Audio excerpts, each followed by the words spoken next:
26 rumah di Pati rusak diterjang banjir bandang, ini penyebabnya.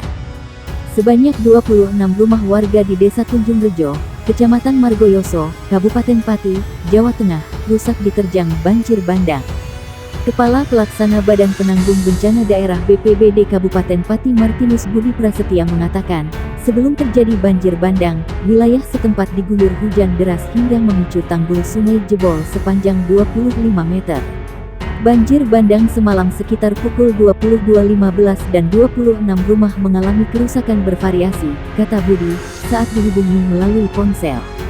Berdasarkan data BPBD Kabupaten Pati, kata Budi, banjir bandang tercatat melanda permukiman di Desa Tunjung Rejo RT 002 RW 005 dan RT 002 RW 006. Puluhan rumah dikategorikan rusak sedang hingga berat. Di antaranya rumah milik Wagio, Jasmani, Kasmani, Sukarjan, Sukarji, Ahmadi, Joko, Mursidi, Pardi, Muhtar, Sutiono, Solekan dan Dul. Kerugian masih dalam pendataan dan tidak ada korban jiwa, kata Budi. Saat ini, tim upaya penanganan TRC BPBD Kabupaten Pati, TNI, Polri dan warga sudah diterjunkan ke lokasi untuk membantu warga terdampak banjir bandang. Jadi, waspada kemungkinan terjadinya banjir karena curah hujan yang mungkin masih turun. Jauhi aktivitas di sekitar aliran sungai, jangan membuang sampah di sungai dan perkuat tanggul dengan tanaman akar kuat, pungkas Budi. Banjir bandang terjang Desa Tunjung Rejo Pati, puluhan rumah rusak, diawali suara gemuruh. Puluhan rumah di Desa Tunjung Rejo, Kecamatan Margoyoso, Kabupaten Pati, rusak diterjang banjir bandang. Tidak ada korban jiwa dalam musibah ini. Keesokan harinya, warga dan relawan bergotong royong membereskan puing-puing serta sampah dampak banjir bandang. Personel TNI Polri serta petugas Pemkab Pati juga turut membersihkan desa dari puing-puing dan lumpur. Wakil Bupati Pati Saiful Arifin pun datang langsung ke lokasi. Kepala Desa Tunjung Rejo, Muhammad Ali Zuhdi menyebut, total terdapat 26 rumah warga terdampak air bah tersebut. 5 rumah diantaranya mengalami kerusakan yang tergolong parah, yakni lebih dari 80%. Banjir bandang terjadi pada Senin tanggal 27 Juni tahun 2022 sekira pukul 22.30. Wilayah yang paling terdampak di RT 02 RW 06, kata Ali Zuhdi kepada Tribun Jateng.com, Selasa tanggal 28 Juni tahun 2022. Dia menjelaskan, sebelum banjir datang, turun hujan lebat terjadi pada pukul 21. Akibat derasnya hujan, Sungai Sat yang berada di desa tersebut tak mampu menahan debit air sehingga tanggul jebol. Panjang tanggul yang jebol sekira 30 meter. Ini air kiriman dari Pegunungan Muria, kata dia. Menurut dia, ketinggian air bah saat tiba ialah selutut orang dewasa.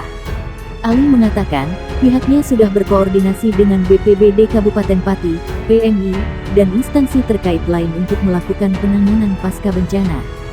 Semalam kami sudah koordinasikan dengan dinas terkait. Kami dapat bantuan 2 dump truk dari Desa Kertomulyo, kemudian 1 alat berat dari DPUTR Kabupaten Pati untuk membereskan puing-puing, tandas dia.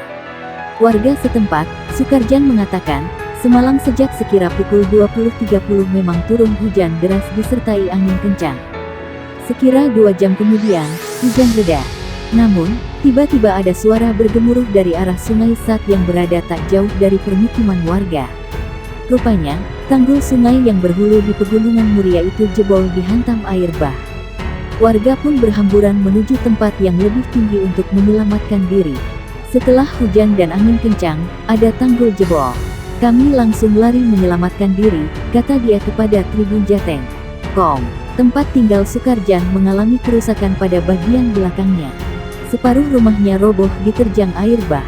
Warga dan relawan bergotong royong membereskan puing-puing bangunan pasca banjir bandang di Desa Tunjung Rejo, Kecamatan Margoyoso, Kabupaten Pati. Warga dan relawan bergotong royong membereskan puing-puing bangunan pasca banjir bandang di Desa Tunjung Rejo, Kecamatan Margoyoso, Kabupaten Pati. Sementara, Wakil Bupati Pati Saiful Arifin mengatakan, pihaknya telah mengusulkan agar Sungai Sat dinormalisasi. Kami usulkan normalisasi terus, termasuk juga Sungai Silugonggo dan lainnya. Karena wilayah Pati meliputi gunung, daratan, laut, sehingga banyak sungai, ujar dia kepada Tribun Jateng.com. Pria yang akrab disapa Safin ini menambahkan, kewenangan untuk normalisasi sungai berada di Balai Besar Wilayah Sungai BBWS Pemalu Juwana. Demikian pula untuk membenahi tanggul yang jebol. Namun, ini juga menjadi tanggung jawab bersama karena berada di wilayah Pati, ucap dia. Untuk mengantisipasi banjir susulan, lanjut Safin, dilakukan pembuatan tanggul darurat. Penanganan darurat sementara sudah kami lakukan. Ada 2 alat berat, kemudian tadi ada bambu untuk membuat bronjong. Kami juga berkoordinasi dengan BBWS Pemalu Juwana. Semoga nanti malam tidak hujan biar sementara ini bisa diperbaiki, tandas dia. Camat Margoyoso Agus Purwanto menyebut, pihaknya bersama dengan Dinsos Kabupaten Pati telah berkoordinasi untuk menyediakan dapur umum bagi warga.